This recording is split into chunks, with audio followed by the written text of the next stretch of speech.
Senhoras e senhores telespectadores do portal jogoaberto.com, que semana viveu o Brasil? Nem parece que estamos em fase de reforma ética, moral e política da nossa pátria. Senhores, a corrupção no Brasil foi tão grande, tão endêmica, tão irresponsável, que foi necessário se criar uma força-tarefa entre o Judiciário, o Ministério Público Federal e a Polícia Federal. Quer dizer, um juiz, a Justiça Federal, capitaneada pelo juiz Sérgio Moro, escolhido uma região da Justiça Federal para comandar esse combate à corrupção endêmica que estava arrasando com o país. Escolheram o juiz Sérgio Moro e com eles os procuradores de Curitiba também. A Polícia Federal, mais o Ministério Público Federal. Então se foi criada uma força-tarefa, por quê? A força-tarefa foi criada porque estava a alta cúpula da República, do presidente da República até os seus ministros, presidentes de empresas do mais alto padrão como a Petrobras, todos envolvidos na mais vil corrupção da história do país. Ora, como pegar a alta cúpula da República? Um juiz sozinho para fazer isso? Não. Ele tinha que ter o entrosamento, a união, o companheirismo da Polícia Federal, que foi importantíssima para desbaratar essas gangues da Lava Jato. E deram um nome, Projeto Lava Jato, para limpar o país. E ainda não limparam tudo, mas limparam muito. E de repente a gente vê que hackers, quem sabe se não contratado pelos condenados, de dentro ou de fora do país, chegam para mudar, tumultuar o trabalho da justiça, todo ele comprovado por delações, por declarações dos próprios corruptos. Eles se uniram para abrir o jogo, sob pena de ver destruídas as suas empresas, devido à vil corrupção que tomava conta do Brasil. E o pior é que a gente vê que parte da imprensa faz o jogo da máfia corrupta e não o jogo da justiça. Senhores, nós temos que apoiar o judiciário brasileiro. No dia que o país tiver uma justiça mais equânime, mais dura, mais rígida, no estilo do juiz Moro, não teremos mais corrupção no Brasil. Os políticos fizeram a Constituição cheia de artigos e parágrafos para beneficiá-los. Aprender um político no Brasil é a coisa mais difícil no mundo se ele tiver mandato, porque ele tem N proteções constitucionais. Está na Constituição. Ora, a presidenta daquele país comunista, lá não é o Vietnã, é a Coreia do Sul, a presidenta da Coreia do Sul, na hora em que foi pego numa pequena corrupção entre ela e o herdeiro maior da Samsung, ela foi presa automaticamente e já pegou 5 anos de cadeia. Depois pegou mais 27. Está presa. Perdeu o mandato automaticamente. Isso tem que acontecer aqui no Brasil. Nós precisamos de leis rígidas, só que os políticos não fazem a lei porque eles sabem que são corruptos, eles sabem que são ladrões. Nós vamos roubar e vamos fazer a lei para a gente não ser preso e ficam rindo do povo. Tem que mudar essa Constituição. Fizeram uma lei aí contra o crime para os prefeitos corruptos, governadores corruptos. Eles podem roubar, mas depois de 8 anos, eles podem voltar para a política. Não. Voltar nunca mais. Essa tem que ser a lei, a sociedade tem que ir para a rua cobrar desses políticos. Queremos uma lei rígida, drástica, implacável. Político corrupto será banido da vida pública para sempre. Essa tem que ser a lei.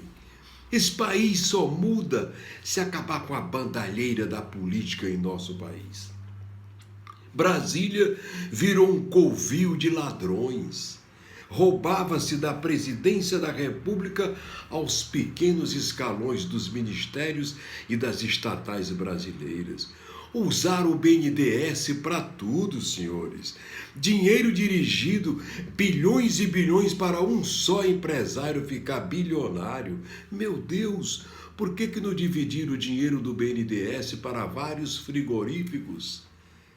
Um só frigorífico tinha tantos bilhões que saiu comprando outros frigoríficos dentro do Brasil e fora do país.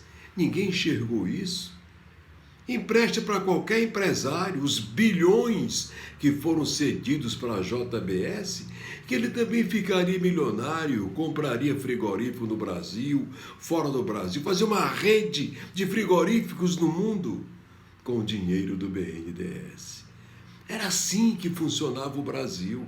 Agora, foi criada uma força-tarefa porque estava envolvido nessa corrupção a alta cúpula da República. E como só um juiz sozinho, teria que botar todos na cadeia? Não. Entregaram para ele o Ministério Público e a Polícia Federal. E a coordenação era do juiz Moro mesmo. Ele é que é a autoridade judiciária legal.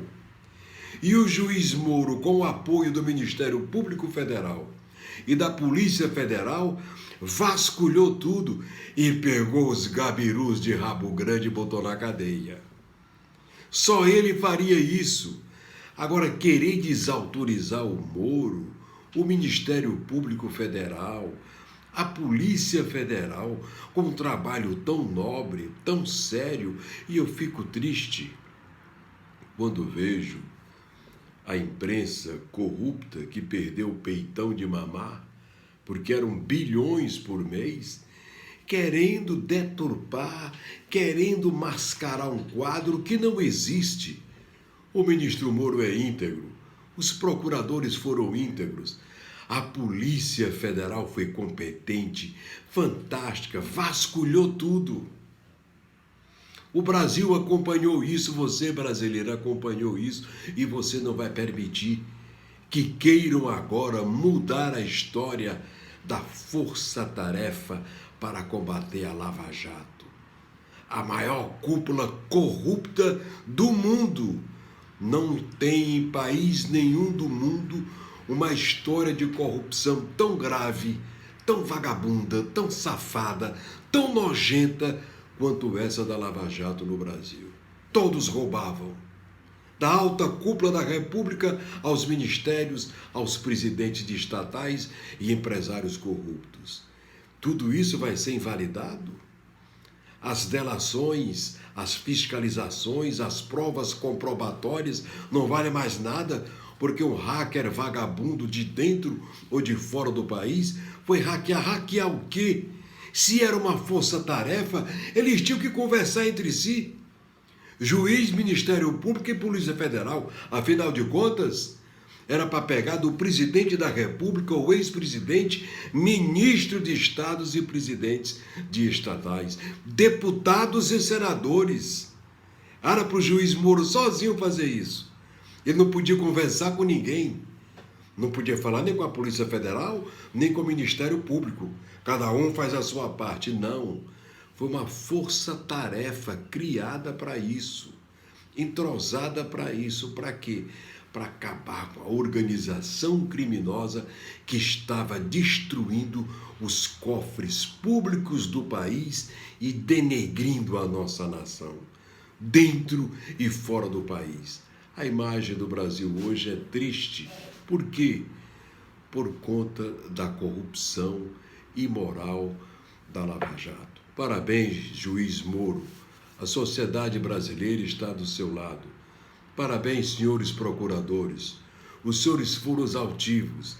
Parabéns, senhores policiais federais, que foram para frente, para a luta, pegar pelo rabo os gabirus, algemar e levar para a cadeia, que essa é uma missão muito difícil e muito perigosa quando se trata de gente poderosa. O Brasil mudou e vai mudar mais ainda. E a sociedade brasileira deve ir para a rua para apoiar o fim da corrupção, porque ou nós acabamos com a corrupção no Brasil, ou a corrupção vai destruir o Brasil. Aplausos a Sérgio Moro, aos procuradores e à Polícia Federal. Era uma força-tarefa, e a força-tarefa para trabalhar tinha que trabalhar entrosado para pegar os ladrões. E pegaram todos pelo rabo, e algemaram, e botaram todos na cadeia. Aplausos, o Brasil tem que continuar mudando para crescer, se desenvolver, gerar emprego, gerar progresso, desenvolvimento para fazer bem à família brasileira. É o nosso comentário de hoje. Doa a quem doer. E voltaremos no próximo domingo, assim, fazendo jornalismo sério, sem medo, com imparcialidade, mas dando a César o que é de César. Tchau e até domingo.